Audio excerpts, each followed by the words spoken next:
You've heard this your whole life. Renting is throwing money away. Somebody said it to you. A family member, a co-worker, a guy at a barbecue who owns 2 condos and won't shut up about it. It's said the way people say things that are so obviously true, nobody bothers checking. And it does something to you. It sits there. Every month you pay rent, there's a little voice going that money's gone, you've got nothing to show for it. Everyone else is building something and you're not. So today, let's check if it's true. Not to tell you renting is great, I'm not going to do that.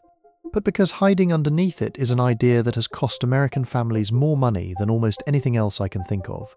And the wild part is, it costs you the most when you actually do buy the house. So let me give you the best argument against everything I'm about to say. Because if I'm going to say that your house isn't an investment, you deserve the best argument on the other side first. Here it is. The Federal Reserve did a big survey on American households, real data, thousands of families, no agenda. Most recent one, the typical homeowner has a net worth of about $396,000. The typical renter, $10,400. 40 times. Not 40% more, 40 times more. So that's it, right? Video over, buy the house. But hold on, that number is real. What people think it proves is not. Here's the first thing people believe. Houses go up. And they do. Everybody's got a story like, my uncle bought his place for 60 grand in 1988, and it's worth 400,000 now. That's a real story. It happened. But there's a guy named Robert Shiller who won a Nobel Prize partly for going and getting 130 years of American house prices and lining them all up next to the cost of everything else. And what he found is that houses mostly just keep pace with everything getting more expensive. They go up just like that way. Bread goes up, cars go up. Your uncle's house went up because $60,000 in 1988 was a lot of money. Now, some researchers argue houses did better than Robert Shiller's numbers suggest, and that argument's still going on. Fine, let's give them the win. Let's say houses beat inflation. And let me say the other thing too before anybody types it in the comment section. Can you make money on property? Obviously, people have made fortunes. That is not what I'm arguing. What I'm arguing is that the house you live in behaves nothing like the investments you've been taught to compare it to. And there's one difference that ruins the whole comparison. You can't spend it. Say your house went up $200,000. Congratulations, genuinely. Now go get the money, and I mean actually get it, in your hand. Not borrowed against borrowing isn't getting your money. Borrowing is renting money and paying somebody for the privilege. I mean the money you can actually go and spend, you can't sell it, because you live in it. And if you sell it, you have to buy another one. And guess what happened to that one while you were watching yours go up? It went up too. They all went up. That's what the market went up actually means. So you sell high and you buy high, and after paying the agents and the closing costs and the movers, you're standing in a different kitchen with the same life and slightly less money. There are only a few ways to turn that gain into money you can actually spend without swapping it for debt. Move somewhere much cheaper, move somewhere much smaller, or die and let somebody else have it. But most people never do any of those things. Which means that number you check on Zillow when you're bored. That's a feeling. It's a nice feeling. It is not money. So if it isn't the house going up in value making these people rich, then what is it?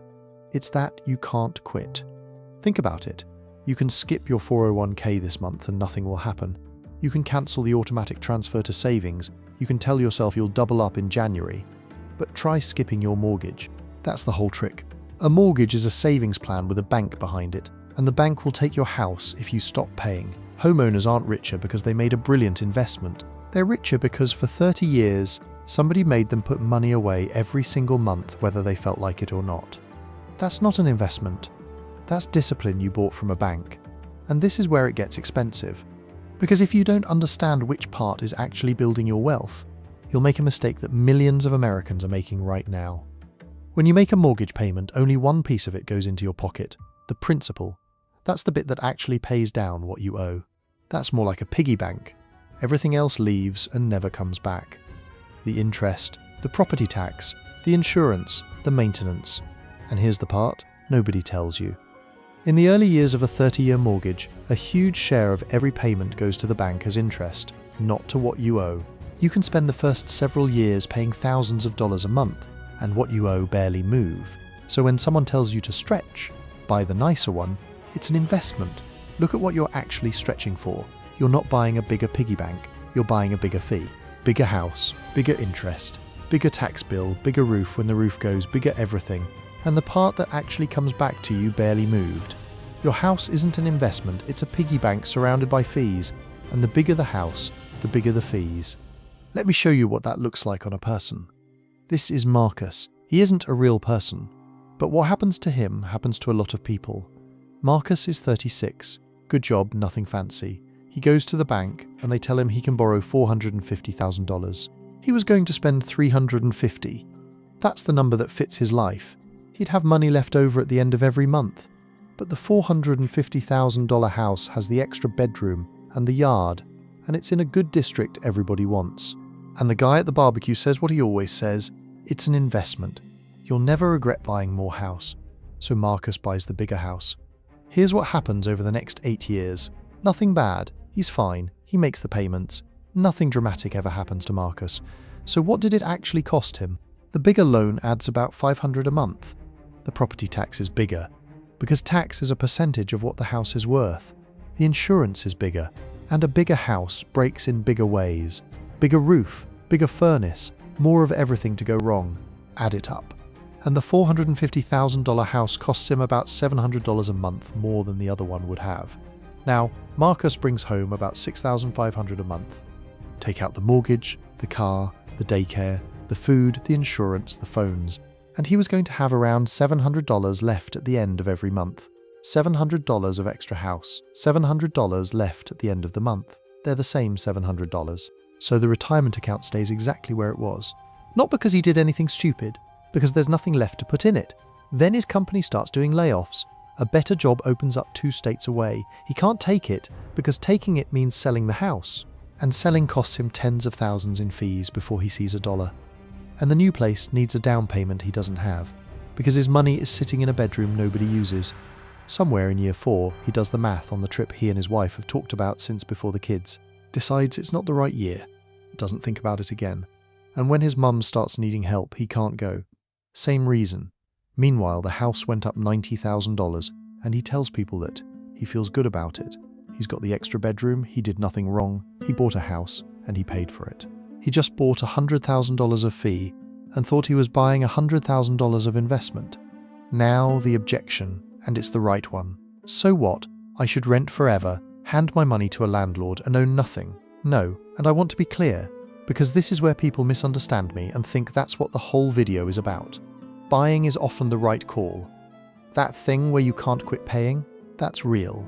And for most people, it's the only reason they ever end up with anything. And when rents go up every year and your payment doesn't, that gap gets bigger every single year you stay, and owning your house outright at 65 changes your whole retirement. No payment. Nobody can raise it. Nobody can ask you to leave. There's a piece in that no calculator can measure. I'm not telling you not to buy. I'm telling you the reason you were given is wrong, and the wrong reason makes you buy the wrong amount. If you buy because it's a savings plan, you buy the house you need. If you buy because it's an investment, you buy whatever the bank says you can. Same person, same income. 2 completely different lives, one more thing. Imagine you went to a financial advisor and said, I want to put almost everything I've got into one thing, one building in one town, and I'm going to borrow most of the money to do it. Oh, and it's the same town where I work, so if things goes bad, what I own and the paycheck I live on go at the same time. They'd tell you that's a terrible idea. But because it's a house, nobody ever says it. So here's what your house actually is. It's a place to live. That part is real, and it matters, and it's worth paying for. A home is not a waste of money just because it doesn't earn a return.